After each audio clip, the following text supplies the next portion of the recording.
Welcome back to Hardball. Well, is President Obama waging a stealth war on the Republican Party by wooing away its moderates secretly? He just nominated New York Congressman John McHugh to be his new Secretary of the Army after sending Utah Governor John Huntsman off to China and getting Arlen Specter to switch parties, although I think Specter had his own intentions there. So is the president trying to isolate Republicans and make them the party of the South? Aaron Schock is a newly elected Republican congressman from Illinois. Congressman, welcome aboard. Thank you. And U.S. Congressman Peter King has been aboard for a while. He's one of only two Republicans left standing in New York.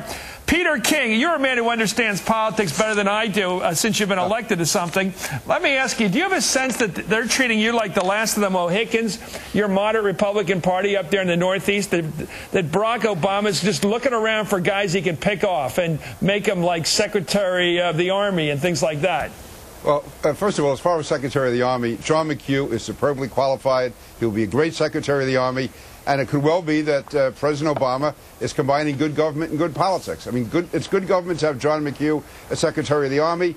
If you're saying that Rahm Emanuel, who some people say is a combination of Rasputin and Machiavelli, may have another motive. Okay, listen, Rahm is a great friend. He's always thinking politics. He's always thinking government, too. So I have no problem with this. First of all, we as Republicans should hold on to that seat. If we don't, it's our fault. To me, I give the president credit for picking John McHugh, and it's up to us to hold a seat, and I think we can. Well, what do you want, Peter? Do you want the Vatican or Ireland? What's the best bet you can come up with here? I just want to keep going on hardball with you, Chris. As long as I can do that, I'm the happiest guy in the world. Okay. Congressman Schock, congratulations. You have a great congressional seat. I think it was Abraham Lincoln's legislative seat you represent. Right. And you represent great people like Ray LaHood and before that Bob Michael. So congratulations on being elected. Do you feel that there's a cold draft out there that the President of the United States is looking for moderate Republicans to put onto his team and keep them off the Republican team? Well, I don't feel a cold draft. I don't feel at all threatened. I think the president's being very smart. As Mr. King mentioned, you know, he made a pledge to be bipartisan. He made a pledge to include Republicans in his cabinet, and he's doing just that. And it makes sense that he would pick moderate Republicans who would be the closest to the ability to carry on his administration's plans and policies. And for the most part, you know, I think we can hold on to the seats in the vacancies that he's created. You mentioned Ray LaHood, who is my predecessor, who's now his transportation secretary, who's doing a great job. But I'm his replacement, another Republican, someone who's younger, and someone who's also looking forward to rebuilding our party. Well, Congressman, you like my Machiavellian sensibility. Let's look at what John Thune of South Dakota, and he's a Republican. Here's what he said. The senator from South Dakota says this, and he's a Republican.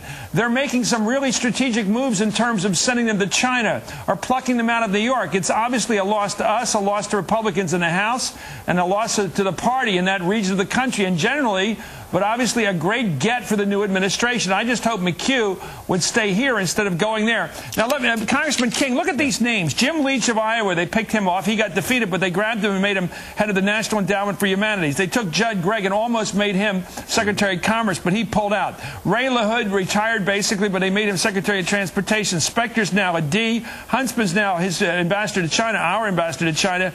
And McHugh now. Do you sense that your part of the party, your Northern Republican Party, the party of Javits and Keating and Rockefeller and all those guys in the past, is getting diminished here?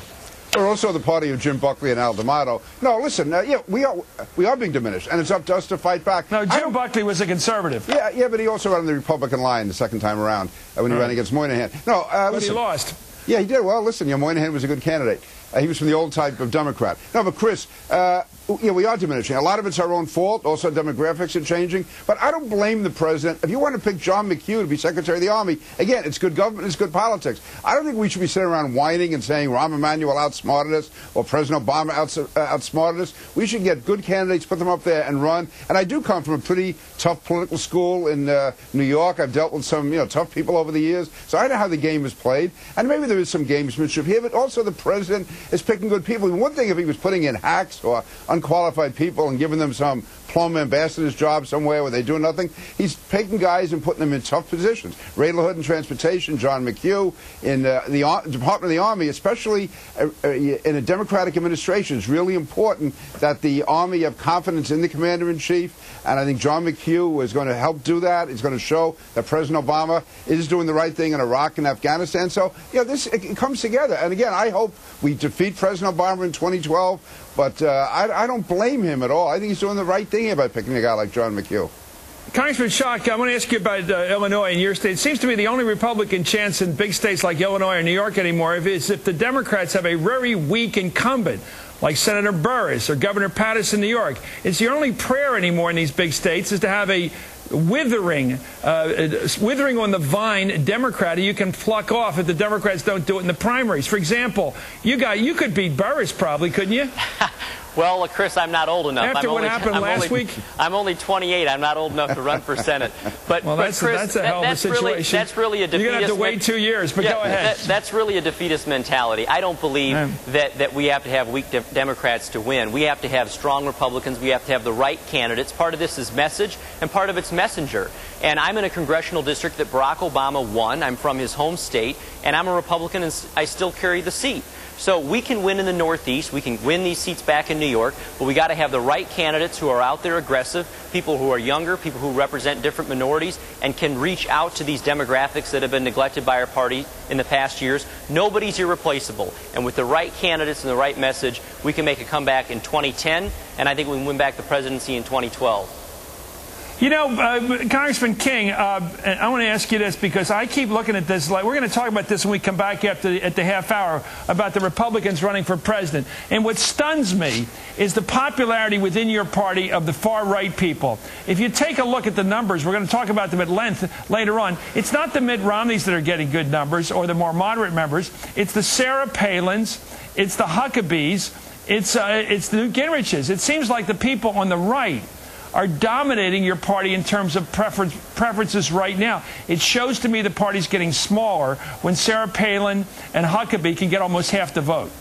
Yeah, well, actually, I think Sarah Palin is sort of a phenomenon. I would put her, yes, she is very conservative, but also there is a real women's vote that she does appeal to. Maybe not the, the NARAL women, but there are a number of women who really are attracted to Sarah Palin. I think Governor Romney would be a good candidate. No, I think anytime you lose an election, I think people are more likely to go back to their base in the short term, but it's a long time between now and 2012. I mean, 3 years ago, I endorsed our next president, Rudy Giuliani. Most Democrats endorsed their next president, Hillary Clinton. And, look where we are today. So 2012 is a lifetime away. And Chris, let's look at who the Democrats used to come back to the majority. They nominated the most liberal guy in the United States Senate, not Hillary Clinton, but Barack Obama, and he's ultimately the one that led them to victory.